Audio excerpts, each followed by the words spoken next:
Hello students, सबको मेरा नमस्कार।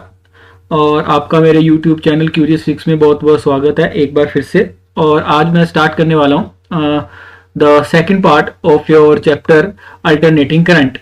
अब तक हमने इस चैप्टर में क्या स्टडी कर लिया? अब तक हमने बेसिकली स्टडी यहाँ तक कर चुके हैं कि अल्टरनेटिंग करंट और अल्टरनेटिंग वोल्टेज क्या होती है।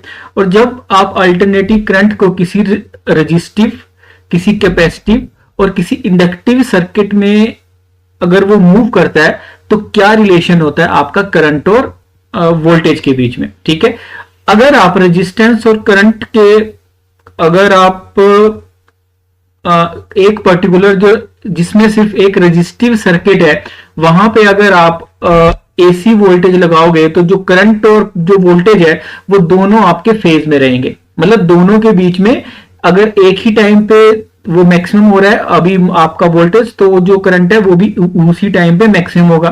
ठीक है, सेकंड जो हमने देखा जो इंडक्टिव सर्किट था जिसमें इंडक्टर लगा था, उसमें क्या था, जो करंट है वो 90 डिग्री से लैग करता है, ठीक है, वोल्टेज के कंपैरिजन में। और जो थर्ड पड़ा था जो आपका था कैपेसिटिव, उसमें क्या है, जो करंट है वो लीड करता है। कैपेसिटिव के केस में लीड करता है और इंडक्टिव के केस में क्या करता है, लैग करता है। अब क्या करेंगे, जो नेक्स्ट आपका टॉपिक है AC voltage applied to series LCR circuit. Series LCR circuit का मतलब कि तीनों जो हमने अभी कंपोनेंट्स पढ़े उससे रिलेट करना है। अब फॉर एग्जांपल क्या है, यहां पे सर्किट कैसा दिया होगा, बोलने का मतलब है ये रेजिस्टेंस है, मान के चलो ये आपका इंडक्टेंस है और ये आपका कैपेसिटेंस है। ये आर मान लिया, ये एल मान लिया और ये सी मान लिया। और ये जो आपका सर्किट है ये ऐसी किसी पोटेंशियल सप्लाई से, एसी सप्लाई से जुड़ा हुआ है। ठीक है जी, क्या मेरी बात समझ में आई? इसको मान लेते हैं हम V। अब जब और इस सर्किट में जो करंट है उसको मान लिया हमने I। क्या अभी करंट मान लिया I।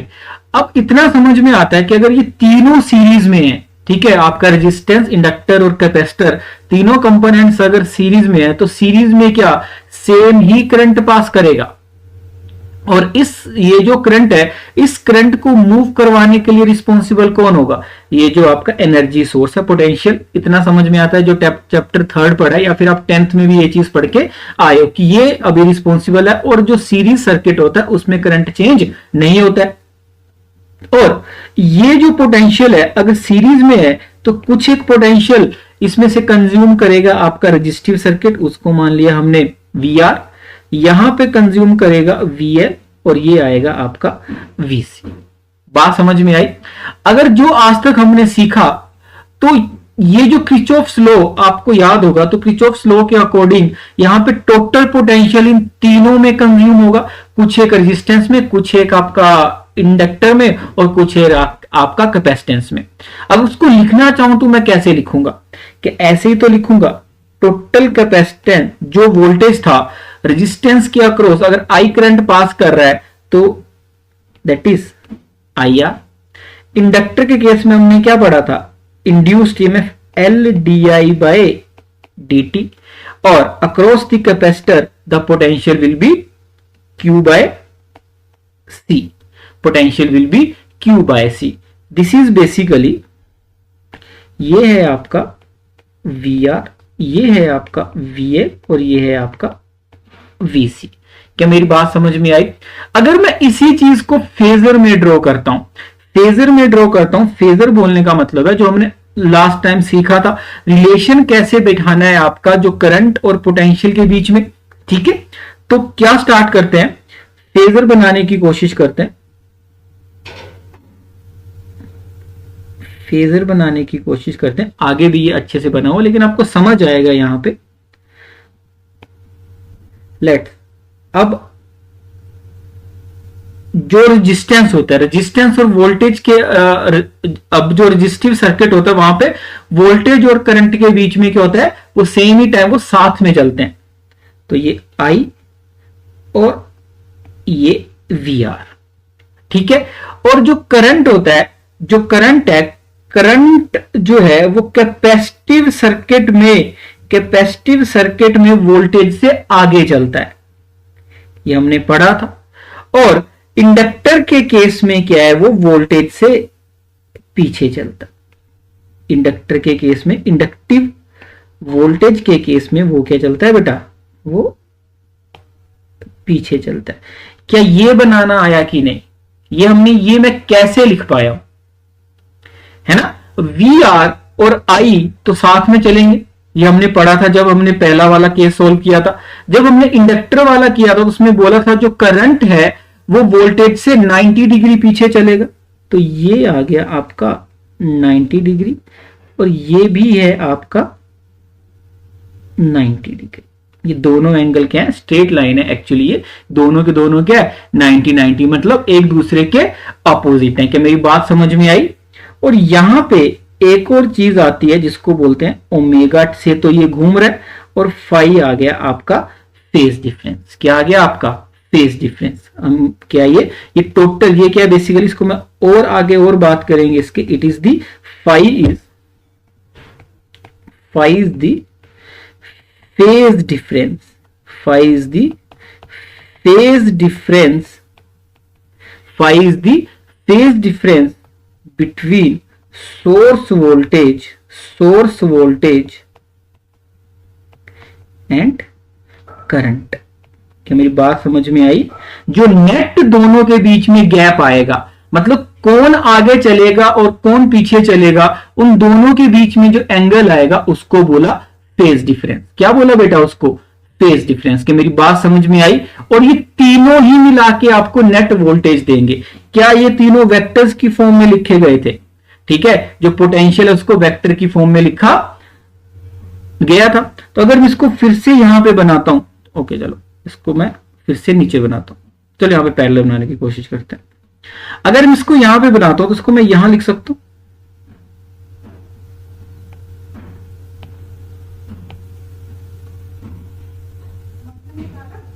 ऐसे। अगर दोनों वेक्टर है तो इस वेक्टर को मैं यहां लेके आ सकता हूं, ये तो सेम रहेगा वी आर, और ये आ जाएगा यहां पे। यहां पे लिखा तो जा गया है आपकी बुक में V C plus V L, लेकिन अंदर से तो पता है कि जो वी एल यहां पे आएगा तो वो नेगेटिव हो जाएगा। क्या हो जाएगा, वो नेगेटिव हो जाएगा। क्या मेरी बात समझ में आई। और इन दोनों के बीच में एंगल कितना है, 90 डिग्री। वी आर और V C plus V L के बीच में एंगल कितना है, 90 डिग्री, ठीक है। अब इन दोनों के भी, अगर मैं इसको सारे को उठा के यहां ले आता हूं,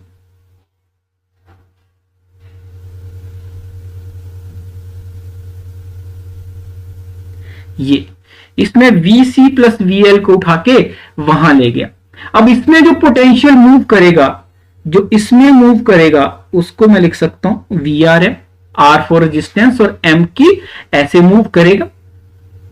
यहां पे V C M minus V L M, VCM और VLM सबको समझ में आ गया क्या है। ये बेसिकली क्या है, जब मैं उस वेक्टर VL को उठा के यहां पे लाया तो वो माइनस हो जाएगा क्योंकि मैंने डायरेक्शन को अपोजिट कर दिया। और यहां पे जब मैं रिजल्टेंट लिखूंगा, ये रिजल्टेंट, जब मैं ये रिजल्टेंट लिखूंगा बच्चे, तो ये वाला एंगल आएगा आपका फाई। ये एंगल कितना आएगा, फाई। और ये एंगल अगर ये पूरा 90 है तो ये भी कितना, 90 डिग्री। क्या मेरी बात समझ में आई। ये जो VCM माइनस VL है, ये इसी को लिखने का तरीका है। ये तो मैंने प्लस इसलिए लिखा कि आपकी बुक में लिखा है, लेकिन पता है कि दोनों यहां पे क्या है, एक दूसरे के अपोजिट है। एक दूसरे के क्या है, यहां पे अपोजिट है। क्या मेरी बात समझ में आई यहां तक, है ना। बस अब क्या करना है हमें सिर्फ, तो ये आया आपका रिजल्टेंट, या सिंपल बोल सकते हो रिजल्टेंट पोटेंशियल। रिजल्टेंट पोटेंशियल जिसको बोल सकता हूं मैं V। क्या मेरी बात समझ में आई, ये आया आपका V, ये आया आपका V। क्या मेरी बात समझ में आ गई। बस अब यहां पे क्या करना है मेरे को, अभी ट्रिग्नोमेट्रिक जो फंक्शन है उसकी फॉर्म में मेरे को अभी लिखना है सिर्फ, है ना। सिर्फ मैं पाइथागोरस लगाऊंगा तो जो रिजल्टेंट है वो मैं कैसे लिखूंगा, V square is equal to V square is equal to VRM square plus VRM VRM square VCM minus VLM whole square. Are you able to getting my point? ठीक है, अब मैं क्या लिख सकता हूं, सिंपल V की फॉर्म में लिखना, V जैसे लिखना एक ही आंसर आएगा. ठीक है, सो यहां पे V, सॉरी यहां पे V. ठीक है, अब मैं यहां पे लिखूं V स्क्वायर, आगे जस्ट मेरे को सोल्व करना है, और इसमें कितना करंट पास कर रहा है, माना इसमें I करंट पास कर रहा है. कितना करंट पास कर रहा है, I करंट पास कर रहा है, तो मैंने मान लिया इसमें I करंट पास कर रहा है. और R अगर रेजिस्टेंस है तो क्या मैं VRM को पोटेंशियल अक्रॉस रेजिस्टेंस क्या मैं IR लिख सकता हूं, सेम. और VCM क्या होता है, कैपेसिटिव सर्किट. सो यहां पे मैं क्या लिख सकता हूं, I into XC minus I into XL. इसको क्या डिफाइन किया था, XC और XL को, रिएक्टिव, इंडक्टिव रिएक्टेंस और कैपेसिटिव रिएक्टेंस. मतलब resistance offered bye capacitor and inductor. और क्या I कॉमन आ जाएगा, I स्क्वायर कॉमन आ गया, अंदर क्या बच गया, R square plus XC minus XL. क्या ऐसा लिख सकता हूं. अगर मैं पूरे को दोनों तरफ ये कर दूं तो क्या हो जाएगा, I under root R square plus XC minus XL का होल स्क्वायर. और XC XL पता है, XC की वैल्यू 1 बाय ओमेगा C और XL की वैल्यू ओमेगा इंटू L. अगर मैं इसको पूरी टर्म को यहां ले आऊं, I is equal to V divided bye,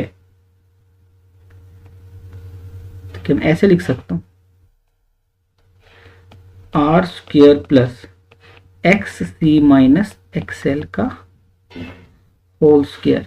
आपको नहीं लगता ये टर्म कहीं ना कहीं पे किससे रिलेट कर रही है, ये पूरी की पूरी टर्म जो रिलेट कर रही है वो किससे रिलेट कर रही है. अगर मैं ओम्स लॉ को देखूं तो ये पूरी की पूरी जो टर्म है, ये वाली टर्म, ये पूरी की पूरी जो टर्म है, इसको बोला, नाम है इसका the resistance offered by the total resistance. Total resistance offered by the RLC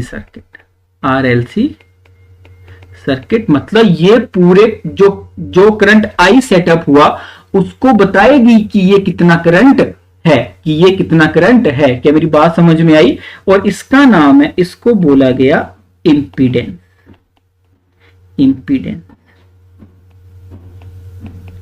क्या बोला गया बेटा, इसको इंपीडेंस. और इसको डिनोट करते हैं Z से, इसको डिनोट करते हैं Z से. So I is equal to V by Z. ये सिंपल सा एक पूरा डेरिवेशन था, ये शो करने का, ये दिखाने का कि जो पूरा सर्किट है वो कैसे रेजिस्टेंस ऑफर करता है. अब यहां पे हमारा एक और टास्क क्या बचा, एक और टास्क आ गया. अगर आप इस डायग्राम को देखोगे, हमारा मेन टास्क है फाई को डिफाइन करना, जिसको बोला फेज डिफरेंस. क्या बोला उसको, फेज डिफरेंस. क्या मैं फाई निकाल सकता हूं. अगर मैं सिंपल यहां पे देखूं, यहीं पे अगर बात करते हैं तो यहां पे अगर मैं फाई को निकालूं, इसी डायग्राम से अगर मैं देखूं तो मैं tan फाई क्या लिख सकता हूं. अगर मैं यहीं पे निकालना चाहूं तो मैं tan फाई क्या लिख सकता हूं. tan फाई की वैल्यू आएगी VCM VLM divided by VCM divided by VLM divided by VRM. The voltage across the capacitor minus voltage across the inductor, but the current is same in both sides. So I can write here I into XC minus XL divided by I into R. Then tan phi will come out to be XC minus XL by R. And you can find the value of phi. Phi will be tan inverse of XC minus XL. X is the capacitive reactance and XL is the, and divided by R. This is the basic means phi क्या है आपका, phase difference है। और ये जो phi है ये क्या करना चाह रहा है, फाई क्या है, अगर ये XC is greater then XL तो मतलब ये नेट कैसा सर्किट हुआ, ये हुआ कैपेसिटिव सर्किट, मतलब कैपेसिटर की जो रेजिस्टेंस है ये कैपेसिटर डोमिनेट कर रहा है। तो कैपेसिटर जब डोमिनेट कर रहा है तो कैपेसिटर के केस में क्या होता था, जो करंट है वो आगे चलता था किससे, वोल्टेज से। और वही अगर ये नेगेटिव आ गया, मतलब ये अगर ये जो आपका जो ऊपर वाली टर्म है, जो आपका मतलब न्यूमरेटर है, अगर वो नेगेटिव आ गया तो ये कैसा हो जाएगा, नेट इंडक्टिव सर्किट हो जाएगा। और अगर नेट इंडक्टिव सर्किट हो गया तो क्या हो जाएगा, जो करंट है वो पीछे चलेगा वोल्टेज के। क्या मेरी बात समझ में आ गई? बस जो ऊपर पड़ा है उसी को हमने एक साथ मिक्स कर दिया, बस उस सारे को हमने एक साथ मिक्स कर दिया। क्या मेरी बात समझ में आ रही है यहां तक? ठीक है, बस हमने यहां पे लिखा है ये जो ऊपर बात की, बस वही ये सारी बातें फिर से रिपीट करी है उन्होंने, जो ऊपर डायग्राम बनाया, ये फेजर लिखा है। अब ये जो फाई है ये किसके बीच का एंगल आया हमारा, वोल्टेज और करंट। और यहां पे क्या है, जो करंट है वो आगे चल रहा है, जो करंट है वो आगे चल रहा है किससे, वोल्टेज से कितना आगे, फाई आगे। तो ये कैसा सर्किट है, नेट इसमें डोमिनेट कौन कर रहा है, नेट डोमिनेट कर रहा है इसमें कैपेसिटर, ये कैपेसिटिव रिएक्टेंस डोमिनेट कर रही है। कि मेरी बात समझ में आई? यहां पे क्या है आपका, XC is greater then XL, ये उसके लिए बनाया गया, सबके लिए नहीं है ये। अगर इसी में कोई पूछ ले कि if for example XL is greater than XC, then यहां पे क्या हो जाएगा, ये दोनों चेंज हो जाएंगे, या फिर I यहां पे पीछे आ जाएगा। कि मेरी बात समझ में आई है? ठीक है, वो चेंज करना आपको पता होना चाहिए कि क्या दिया गया है क्वेश्चन में। Are you able to getting my point? ठीक है, अगर करंट पोटेंशियल से आगे जा रहा है मतलब डोमिनेट कर रहा है कैपेसिटर, और वोल्टेज जा रहा है करंट से आगे, तो कौन डोमिनेट कर रहा है, इंडक्टर। कौन कर रहा है आपका डोमिनेट, इंडक्टर। क्या मेरी बात समझ में आ गई? ओके, नेक्स्ट जो मेन हेडिंग आता है वो आता है आपका रेजोनेंस। रेजोनेंस का सिंपल सा मतलब होता है, रेजोनेंस बहुत केस में पढ़ते हैं लेकिन यहां पे सिंपल सी बात करते हैं। Resonance is the frequency, resonance is the frequency, is the resonance is the frequency, resonance is the frequency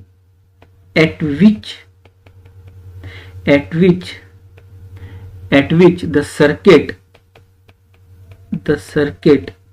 gives the maximum amplitude, maximum you can say, yeah, maximum current, you can say the maximum amplitude, not the maximum current, the maximum amplitude, maximum ऐसी frequency जिसमें क्या हो, किसका amplitude maximum हो जाए, जो current है। यहां पे तो हम बेसिकली करंट पढ़ रहे हैं, तो जो करंट का एम्पलीट्यूड है वो मैक्सिमम हो जाए। अगर आप देखोगे जो करंट है, सिंपल सिचुएशन में देखोगे तो करंट है क्या, V divided bye Z। Z क्या है आपका, इंपीडेंस। अगर मैं इस इंपीडेंस को लिखूंगा तो क्या मैं ऐसे लिखूंगा, V divided bye R square plus XC minus, जो मानते आ रहे हैं, क्या मैं ऐसे लिखूंगा, XC माइनस XL का होल स्क्वायर। क्या मैं ऐसे ही लिखूंगा? क्या मेरी बात समझ में आ गई है ना? अब अगर मेरे I मैक्सिमम कब होगा, I मैक्सिमम कब होगा बच्चे, I मैक्सिमम होगा when Z इज मिनिमम, तभी तो होगा।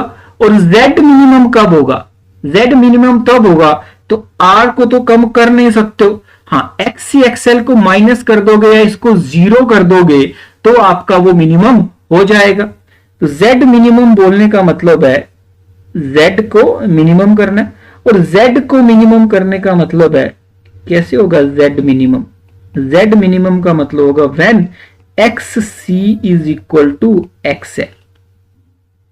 तभी तो जब XC और XL मिनिमम होगा तभी तो ये वाली टर्म क्या आएगी बेटा, ये वाली टर्म हो जाएगी 0, तभी तो z आपका क्या हो जाएगा, मिनिमम हो जाएगा। क्या मेरी बात समझ में आ रही है कि नहीं? आई होप आपकी थोड़ी सी अंडरस्टैंडिंग इंक्रीज हो रही होगी। बस एक्स सी को मैं क्या लिख सकता था, 1/ω_c, ये हमने पढ़ा हुआ है पहले। और एक्स एल को क्या लिख सकता हूं मैं, ओमेगा एल। ओमेगा एक तरफ चले गए तो क्या मैं ऐसे भी लिख सकता हूं अब, simple omega square is equal to 1 inductance into capacitance and omega is equal to 1/√L। ये एक फॉर्मूला बन के आ गया। क्या मेरी बात समझ में आ गई? क्या रेजोनेंस के केस में ओमेगा को मैं कैसे लिख सकता हूं, और अगर याद होगा तो 2π इंटू फ्रीक्वेंसी ऐसे लिख सकते थे हम, 2π इंटू फ्रीक्वेंसी 1/√LC। अगर फ्रीक्वेंसी ही कोई पूछ ले तो क्या हम उसको ऐसे भी लिख सकता हूं, 2π√LC। ये भी एक फॉर्मूला है, कोई भी दोनों में से याद रह जाए तो कोई बड़ी बात नहीं है। लेकिन क्या मेरी बात समझ में आई? यहां तक हम यहाँ पे कर क्या रहे, हम यहाँ पे करना क्या चाह रहे थे? हमने ऐसी फ्रीक्वेंसी को ढूंढा जहां पे करंट मैक्सिमम हो जाए, जहां पे करंट मैक्सिमम हो जाए। क्या मेरी बात समझ में आई है यहां तक? आई होप आपकी थोड़ी सी अंडरस्टैंडिंग इंक्रीज हुई होगी। ये सिंपल यहां पे वही चीज दिखाई है कि देखो कि जैसे जैसे जो भी इस वैल्यूज को सोल्व करके आएगा आप समझ जाओगे इजिली। लेकिन इस पर्टिकुलर डायग्राम का मतलब क्या है? डायग्राम का बेसिकली मतलब है कि जैसे जैसे यहां से देखो, अब नेचुरल फ्रीक्वेंसी या रेजोनेंस फ्रीक्वेंसी एक केस के लिए एक ही होगी जिसकी वैल्यू होगी 1/√LC, या फिर ओमेगा एक ही होगा, यहां पे ओमेगा दिया। तो जैसे हम ओमेगा 0 से लेके 1 तक पहुंचे, इस केस में दोनों केसों में सोल्व करोगे तो क्या आपकी वैल्यू क्या आएगी, 1 आएगी। और 1 में ही आपका जो एम्पलीट्यूड है, देखो जब रेजिस्टेंस आपकी 100 है तो मैग्नीट्यूड देखो कितना ऊपर चला गया, और 200 है तो थोड़ा सा कम हो गया। लेकिन मैक्सिमम है किस केस में? सिर्फ एक ही केस में है, एक ही फ्रीक्वेंसी में मैक्सिमम है, वो है आपकी 1 रेडियन पर सेकंड। 1 रेडियन पर सेकंड, उससे कम भी मैक्सिमम नहीं है और उससे आगे जाओगे तो वहां भी वो नीचे होता जा रहा है, सिर्फ एक ही केस में मैक्सिमम है। तो क्या रेजोनेंस की डेफिनेशन या उसका कंसेप्चुअल क्लैरिटी आई है कि ऐसे फ्रीक्वेंसी, जैसे आप फ्रीक्वेंसी को चेंज करोगे, ओमेगा को चेंज करोगे, तो एक ही ऐसी आएगी जहां पे मैक्सिमम एम्पलीट्यूड या आपको सबसे ज्यादा करंट मिलेगा, उससे ज्यादा कहीं पे मिलने वाला नहीं है, उससे ज्यादा कहीं भी मिलने वाला नहीं है। क्या मेरी बात समझ में आई यहां तक? आई होप आपको थोड़ा बहुत समझ में आया होगा। आगे चलें। आगे एक एग्जांपल है, अ resistor of 200 ohm and a capacitor of 15 microfarad are connected in series to a 220 volt 50 hertz AC source. Calculate the current in the circuit and calculate the voltage across the resistor and the capacitor. आपको क्या करना है यहां पे? Basically सबसे पहले क्या दिया आपको? रेजिस्टेंस दिए 200 ओम, ठीक है जी। सेकंड है कि आपको कैपेसिटी दी है, तो you have to find the capacitive reactance, and capacitive reactance is 1/omega into C, and this can be written as 1/2π into frequency into capacity, and this can be written as 2 into 3.14, frequency is 50 hertz and capacity is 15 into 10 raised to power minus 6. After solving this you will get approximately 212.3 ohm. 0.3 ohm. This is the resistance offered by the capacitor. Then the net resistance known as impedance. Here the inductive reactance is 0 because अभी inductor तो आपका example में है ही नहीं, तो simple हो जाएगा R square plus XC square. इसको सोल्व करोगे तो ये 200 स्क्वायर प्लस 212.3 होल स्क्वायर, और इसकी वैल्यू आएगी अप्रोक्सीमेटली 293 के आसपास। इसकी वैल्यू आएगी 291.67 ओम। तो क्या जो करंट है वो मैं लिख पाऊंगा? जो करंट है, the potential is 220 and the total resistance is 291.6 and value will be approximately 0.755 ampere. The value will be approximately 0.77 ampere. Then voltage across the resistance, अब ये दोनों सीरीज में है तो क्या होगा, I into R, and voltage across capacitor I into XC, I 0.755 into R is approximately 200. Its value will be approximately 155, and here also the current is same, and value is 212.3, and value will comes out to be, I think exact values are 1, here the value will be 151, and here is approximately 160.3 volt. Okay, then there is a question, is the algebraic sum of this voltage more than the source voltage? अगर algebraic sum simply निकालोगे तो कितना आएगा, VR plus VC जाओगे, दोनों को add करोगे तो अप्रोक्सीमेटली 311 वोल्ट आएगा।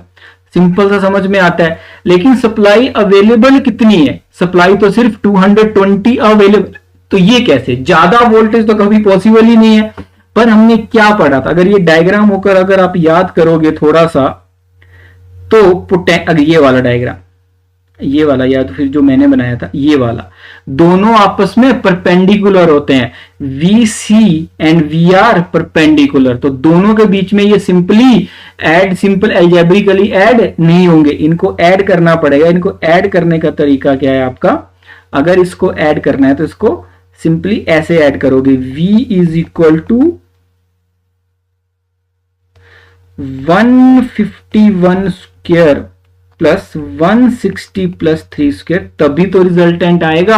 और इसकी वैल्यू आप चेक कर लेना, अप्रोक्सीमेटली 220 वोल्ट के आसपास आएगी। तो ये कोई पैराडॉक्स नहीं है कि वोल्टेज ज्यादा कैसे आ गया, ऐसा तो पॉसिबल ही नहीं है। जितनी एनर्जी सप्लाई नहीं कर रही उससे ज्यादा कैसे आ गई, जितनी उससे ज्यादा कंज्यूम कैसे हो गई, है ना। तो सिंपल है कि हम गलत है, डायरेक्टली ऐड नहीं करना है, ऐड करना है उनको पाइथागोरस के थ्रू, क्योंकि potential across resistance and potential across capacitance both are perpendicular to each other, और आपने क्या किया, यहाँ पे पाइथागोरस यूज किया, क्या मेरी बात समझ में आई यहां तक, है ना।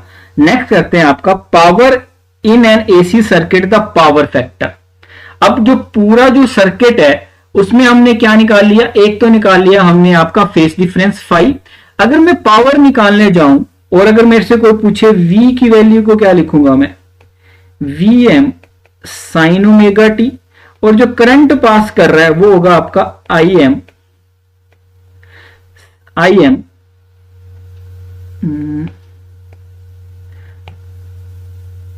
Maximum value sine omega T plus phi क्या होता था, फेस डिफरेंस। अगर मैं पावर निकालने जाऊं तो क्या होगा, VI, और VI का मतलब VM sine omega T into IM sine omega T plus phi, अगर हम इसको और सिंपल फॉर्म में लिख दूं, सिंपल ट्रिग्नोमेट्रिक्स को सिंपल फॉर्म कर दूं, तो यहां पे divide by 2 cos of phi minus cos of 2 omega T plus phi. ये सिंपल आपने सोल्व किया है, कैसे, सिंपल आपने ट्रिग्नोमेट्रिक वाला टाइप का जो फंक्शन होता है उसको आपने सोल्व किया है, ठीक है। मतलब इसको आप याद भी कर सकते हो, डायरेक्टली ऐसे लिखना है। जब पूरे साइकिल में पावर निकालोगे, पूरे साइकिल में, तो इसकी एवरेज वैल्यू आएगी, इसकी एवरेज वैल्यू हो जाएगी 0, इसकी एवरेज वैल्यू हो जाएगी 0, और पावर को मैं लिख सकता हूं VM IM divide by 2 into cos phi. और एक और चीज अगर आपको याद होगी तो इसको मैं ऐसे भी लिख सकता हूं, VM root 2 IM root 2 cos phi. क्या मेरी बात समझ में आई है कि नहीं आई है ना। तो बस सिंपल, क्या ये इसको मैं लिख सकता था VRMS into IRMS into cos phi. तो मेन बोलने का मतलब है जब पावर पोटेंशियल पे डिपेंड करेगी, I पे डिपेंड करेगी, और फेज डिफरेंस पे भी डिपेंड करेगी, and in that case, in this case, this cos phi is also known as power factor. बोलने का मतलब है ये जो cos फाई है ये भी आपका कंट्रीब्यूट करता है किसमें, पावर डेसिपेशन में, पावर कंजम्पशन में। That's why this cos phi is power factor. क्या ये पावर फैक्टर? क्या मेरी बात समझ में आई है? Yes, okay. फिर 3-4 केस जो हमने अब तक पढ़े, अगर सबसे पहला हम बात करते हैं केस 1, जिसको बोलते हैं प्योर रेजिस्टिव सर्किट, जो सबसे पहले किया था, pure resistive circuit, pure resistive circuit.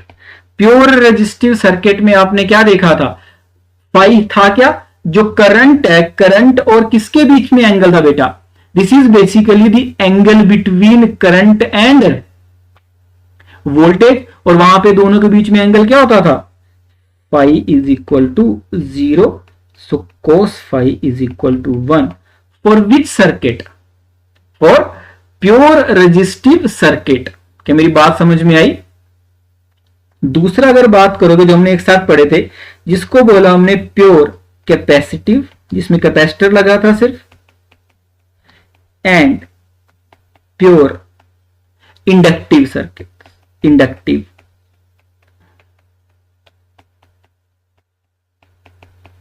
है ना? और इन दोनों केसेस में अगर कैपेसिटर का केस याद होगा आपको, इन प्योर कैपेसिटिव सर्किट में क्या था, जो करंट है वो वोल्टेज से 90 डिग्री आगे जा रहा था, और इंडक्टेंस के केस में, इंडक्टिव सर्किट के केस में वो 90 डिग्री पीछे चल रहा था। तो यहां भी फाई 90 और यहां भी फाई 90। क्या मेरी बात समझ में आई? और कोस 90 क्या होता है, 0, सो कोस फाई में यहां पे वैल्यू आएगी 0, so there will be no power loss, और यू कैन से कोई भी पावर डिसिपेशन नहीं होगा across the capacitor and inductor. सिर्फ और सिर्फ ऐसा वहां पे होना चाहिए। क्या मेरी बात समझ में आई है ना? और उसके बाद तो बोलने का मतलब है कि यहां पे ऐसा नहीं है कि जो करंट है वो पास नहीं करेगा, लेकिन कोई पावर डिसिपेशन नहीं होगी। तो प्योर कैपेसिटिव और इंडक्टिव केस में जो करंट पास करता है उस करंट को नाम दिया गया wattless current, wattless current, because there is no power loss. V I cos phi क्या हो जाएगा यहां पे 0, हमने पहले भी किया था, वहां पे कोई पावर लॉस नहीं होता। तो जो भी करंट पास करता है वो होता है वोटलेस करंट। ठीक है, एक छोटा सा पॉइंट मेरे को यहां पे याद आ गया। ठीक है, फिर भी मैं आ गया बीच में, जो हमने रेजोनेंस वाला पार्ट किया, रेजोनेंस वाला पार्ट, रेजोनेंस फ्रीक्वेंसी जहां पे तीनों प्रेजेंट होंगे RLC, ठीक है, वहीं पे मिलेगी रेजोनेंस फ्रीक्वेंसी। अगर वो दोनों नहीं होंगे, वहां पे एक नहीं होगा, चाहे वो C या L, इन दोनों में से एक भी नहीं है, तो रेजोनेंस फ्रीक्वेंसी नहीं मिलेगी। ठीक है, वो नेचुरल फ्रीक्वेंसी नहीं मिलेगी। आगे चलते हैं। ठीक है, क्या दोनों समझ में आए? थर्ड हमने किया RLC circuit. RLC circuit, RLC circuit में तो हमें पता ही है कोस फाई क्या होता है। RLC सर्किट में कोस फाई हम निकाल सकते हैं, कोस फाई या फिर फाई कैसे निकालना है। RLC सर्किट में हमें कोस फाई निकालने का तरीका क्या, हमने tan, क्या फाई निकालना हमको आता है? फाई निकालने का तरीका tan inverse of XC minus XL divided by R।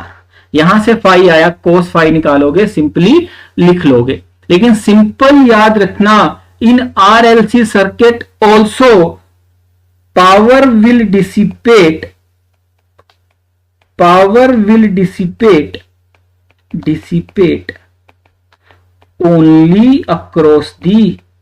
only across the resistance। क्या मेरी बात समझ में आ गई? सिंपल याद रखना, यहां पे जो करंट निकालोगे वो Z को यूज करके निकालोगे। Z मतलब टोटल रेजिस्टेंस या टोटल इंपीडेंस या total resistance offered by the resistance, inductor and capacitor. इन तीनों ने जो ऑफर करी, जब करंट निकालोगे, लेकिन जब पावर निकालने की बारी आएगी तो उसको भी I2R ही करोगे एंड में। I2R और I कहां से निकाला होगा? कि मेरी बात समझ में आ गई? फोर्थ केस जो हमने लिया था वो आया था एट रेजोनेंस। एट रेजोनेंस में क्या है? रेजोनेंस में भी क्या है, दोनों को जीरो कर दिया, मतलब X C minus XL at resonance क्या होगा, X C minus X L is equal to zero. यही तो किया, दोनों को इक्वल किया था, दोनों को इक्वल किया था, तो फाई की वैल्यू कितनी आएगी, at resonance phi will equal to zero. And power loss होगा आपका आई स्क्वायर आर जेड, और जेड वहां पे क्या होता है, बेसिकली आर ही होगा, आई स्क्वायर आर, क्योंकि जेड एक्सएल और एक्ससी तो आपस में कट हो जाएंगे और बचेगा क्या एंड में, आर। और मैक्सिमम पावर लॉस होगा यहां पे, क्या होगा, at resonance maximum power loss, maximum power loss.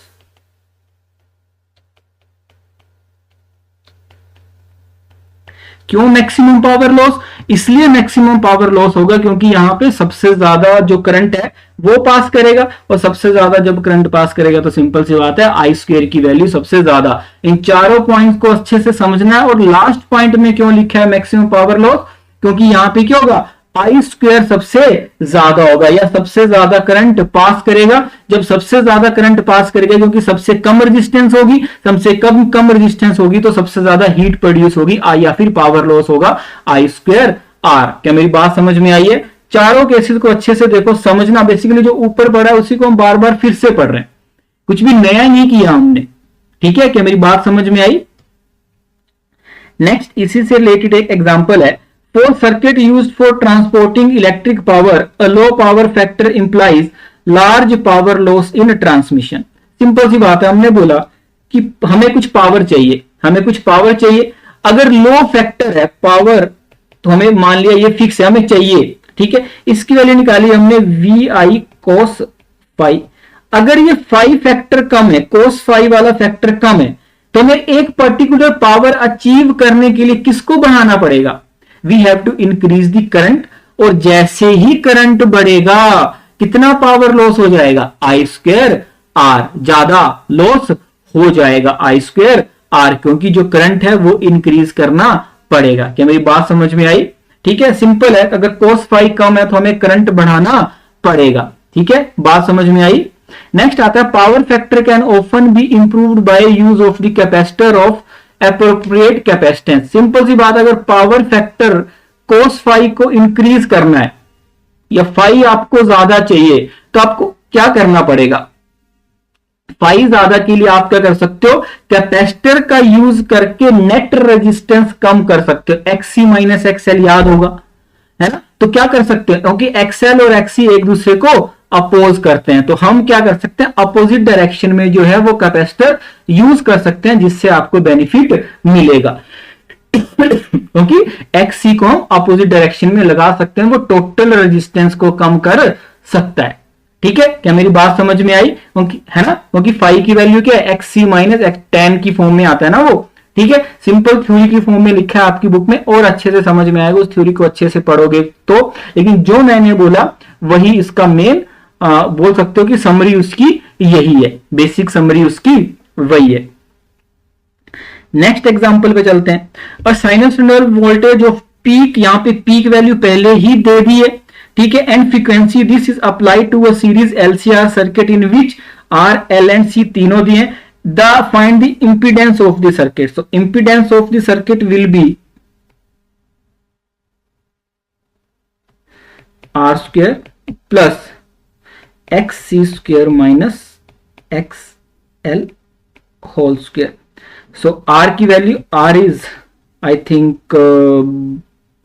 3 ohm, X C will be 1 by frequency 2 pi into capacitance is into 796 into 10 raised to power minus 6, and you will get xc is in this case 7.8. xc is approximately whatever is the value, and then xl is omega l, omega 2 pi into l, 2 pi frequency 50, and l is 25.48 into 10 raised to power minus 3, 10 raised to power minus 3 Henry. You have just convert all the units in आपको क्या करना है, सारी की सारी ये convert करनी है किसमें, सारी की सारी कन्वर्ट करनी है आपको एसआई यूनिट, मतलब जो सबसे सिंपल यूनिट्स हैं। ठीक है, जब इन पूरी वैल्यूज को इसमें पुट करोगे, इसमें पुट करोगे आर स्क्वायर ये जो भी है, तो जेड आएगा आपका 5 ओम। जेड की वैल्यू कितनी आएगी, total resistance offered by the circuit आएगी आपकी 5 ओम। ठीक है जी। And the phase difference between the voltage across the source and current, cos phi क्या है, cos phi second A part हो गया, बी पार्ट कोस फाई की वैल्यू क्या है, X C minus XL. So X C minus XL, जब इनों को सोल्व करोगे X C minus XL, sorry ये कोस फाई नहीं था, you have to phase difference ना, phase difference not the power factor, phase difference is tan inverse of X C minus XL divide by R. जब यहां से ये सारी values put करोगे, क्या कर रहा हूं मैं, ये सिंपल अगर जाओगे तो फाई की वैल्यू कितनी होगी, tan inverse of X C minus X L divided by R, then phi will come out to be approximately -53 degrees. जहां तो मुझे इसकी वैल्यू है वो कितनी है, -53 डिग्री के आसपास, -53 डिग्री। ठीक है, ये आया। See the power dissipated in the circuit, power dissipate करने के लिए आपको क्या करना चाहिए, अगर पावर निकाल, अगर मेरे को पावर डिसिपेशन निकालनी है, power dissipation in the circuit, then the power dissipation will be I square into R. और यहां पे जो आई है, आई की वैल्यू क्या आएगी आपकी, आई आर एम एस। तो आपको क्या दिया है वहां पे, पोटेंशियल की पीक वैल्यू दी है। पहले तो आप क्या निकालोगे, वी आर एम एस निकालोगे। आई निकालने के लिए आपको क्या करना पड़ेगा, पहले वी आर एम एस, और वी आर एम एस की वैल्यू है आपका 283 बाय √2, यही आएगी। ठीक है, डिवाइड बाय आर, और आर की वैल्यू कितनी है, टोटल यहाँ पे रेजिस्टेंस कितना आया है, टोटल अभी रेजिस्टेंस आया यहाँ पे 5, टोटल इंपीडेंस कितना आया 5, ये आएगी आपकी आई, ये किसकी वैल्यू आएगी बेटा, ये आएगी आपकी आई की वैल्यू। और जहां तक मुझे याद है ये वैल्यू आएगी अप्रोक्सीमेटली आपकी 40 एम्पियर। कितनी आएगी ये, 40 एम्पियर। और पावर आएगा, और हमने बोला था कि पावर डिसिपेट होगा हमेशा कहां पे, across the resistance, and I square 40 square into R, and value of 40 R is 3, then 1600, that means 4800 watt. The value will be 4800. D part is, what will be the power factor? Power factor will be cos of phi, cos of -53 degree, and which is equal to cos of 53 approximately. The value will comes out to be 0.6. Value will comes out to be 0.6। बस यहाँ पे जो अभी मतलब trick वाली बात है कि यहाँ पे जो ये रेजिस्टेंस लिखा है, जो अभी करंट निकालना है वो टोटल इंपीडेंस को यूज करके निकालना है, लेकिन जो पावर डिसिपेशन होगा, जो पावर डिसिपेशन होगा उसमें आई स्क्वायर आर में जो आपका 3 आएगा वो कौन सा आएगा, जो 3 आएगा वो रेजिस्टेंस वाला आएगा। वो कौन सा वाला आएगा, वो रेजिस्टेंस वाला आएगा। क्या मेरी बात समझ में आई है कि नहीं? आई होप आपको थोड़ी सी मेरी बात समझ में आई होगी। ठीक है जी, बात समझ में आई है। आगे चलते हैं, next example. Suppose the frequency of the source in the previous example can be varied, and what is the frequency of the source at which resonance occurs? So you have to find the resonance frequency, and for resonance frequency the formula is omega is 1 by under root L into C, जो हमने ऊपर लिखा हुआ है पहले। Frequency निकालने के लिए 2 pi under root L into C. Simply you will put all the value, the frequency will comes out to be 34.4 hertz, 34.4 hertz. ये सिंपल कैलकुलेटिव पार्ट है। ठीक है, नेक्स्ट पूछा गया कैलकुलेट द इंपीडेंस। इंपीडेंस अगर रेजोनेंस है तो impedance क्या आपका रेजिस्टेंस के बराबर ही आता है, क्योंकि एक्सएल और एक्सी एक दूसरे को कट कर देते हैं, उनकी वैल्यू 0 हो जाती है। तो इंपीडेंस यहां पे कितना आएगा, बी पार्ट में इंपीडेंस आएगा आपका 0। इंपीडेंस कितना आएगा 0, एंड कैलकुलेट इंपीडेंस आएगा आपका 0, और जो करंट आएगा, अब जो करंट है उसको कौन लेके चल रहा है? सिर्फ और सिर्फ रेजिस्टेंस, सिर्फ और सिर्फ अभी रेजिस्टेंस, हाँ इंडक्टर उसमें होगा लेकिन उनके रेजिस्टेंस का कोई रोल नहीं होगा, उनके रेजिस्टेंस का कोई रोल नहीं होगा, क्योंकि इन दोनों की वैल्यू बराबर और ऑपोजिट होती है, वैल्यू है ना। तो आई की वैल्यू कितने है? पहले आपको क्या करना पड़ेगा, वहां पे कितना था, आरएमएस निकालना पड़ेगा, V R M S 283 divide by √2 इसकी वैल्यू आएगी। ये क्या है आपका वी आर एम एस, क्योंकि आपको आई आर एम एस निकालना है। बात समझ में आ गई। और आर यहां पे कितना है, आर यहां पे सिंपली आपका कितना है, जेड यहां पे कितना है 3, जेड यहां पे कितना है। तो जो करंट की वैल्यू आएगी वो आएगी आपका 66.7 एम्पियर, 66.7 एम्पियर। और पावर आएगी आई स्क्वायर आर, और पावर की value I whole square into 3। So you will get approximately 13 point something, 13.35 kilowatt. जो हमने ऊपर अभी डिस्कस भी किया था कि मैक्सिमम पावर कब डिसिपेट होगी, across the resistance it at resonance, resonance में मैक्सिमम पावर अभी डिसिपेट होगी। क्या यही आया है? जब सिंपल केस था तो पावर आई थी आपकी कितनी, अप्रोक्सीमेटली 4800 वोट, और यहां पे कितनी आई है 33.35 किलो वोट, अप्रोक्सीमेटली 13,000 के आसपास आई है। और वहां पे अप्रोक्सीमेटली कितनी है 5,000 के आसपास। तो हमेशा मतलब एग्जाम्पल्स और जो कंसेप्ट है वो साथ में चलेंगे, जो एग्जाम्पल और जो कंसेप्ट है वो साथ में चलेंगे। जो एग्जाम्पल्स की कैलकुलेशन है वो आपको अच्छे से करनी आनी चाहिए, वो आपको अच्छे से करनी आनी चाहिए, ठीक है जी। नेक्स्ट अगर आप चलोगे, सिंपल सा क्वेश्चन है, at an airport a person is made to walk through the doorway of a metal detector for security reason. If he is carrying anything made of metal, the metal detector emitters sounds on what principle does this? ये जो principal है वो resonance का ही अभी principal है। जैसे ही जो simple जो मेटल डिटेक्टर है उसको रेजोनेंस पे रखा जाता है, जैसे कोई मेटल वाली चीज लेके जाता है उसका इंपीडेंस चेंज हो जाता है। जब इंपीडेंस चेंज होगा तो क्या जो करंट है वो भी चेंज होगा, और जब करंट चेंज होगा तो सिंपल सी बात है आपका वो बेल करना स्टार्ट कर देता है, बेल, ठीक है। तो यहां तक आई होप आपको सब कुछ अच्छे से समझ में आया होगा। अच्छे से ध्यान से सुनना, अंडर द लाइन पढ़ने की कोशिश करना, क्वेश्चन में क्या क्या दिया है, क्या क्या पूछा है, ठीक है। आरएमएस और पीक वैल्यू में कंफ्यूज नहीं होना है। अगर कुछ नहीं लिखा है तो उसको आरएमएस मान के ही चलना है, ठीक है। छोटी छोटी बातें लेकिन ये क्वेश्चन सोल्व करने में बहुत ही हेल्पफुल होती है। इसमें चैप्टर में सब चैप्टर्स का मिक्स है, इवन लास्ट क्लास का आपका वेव से भी इन्होंने अभी रिलेट करके दिया है, ठीक है। एक और छोटा सा टॉपिक बाकी बचा है वो है ट्रांसफॉर्मर, और इसकी एक्सरसाइज वो हम नेक्स्ट लेक्चर में करेंगे। लेकिन आई होप यहां तक आपको सब कुछ समझ में आया होगा, ठीक है। अच्छे से पढ़ते रहो, अपना ध्यान रखो, अच्छे से खाओ पियो, ठीक है। और that's all from my side, take care, bye bye.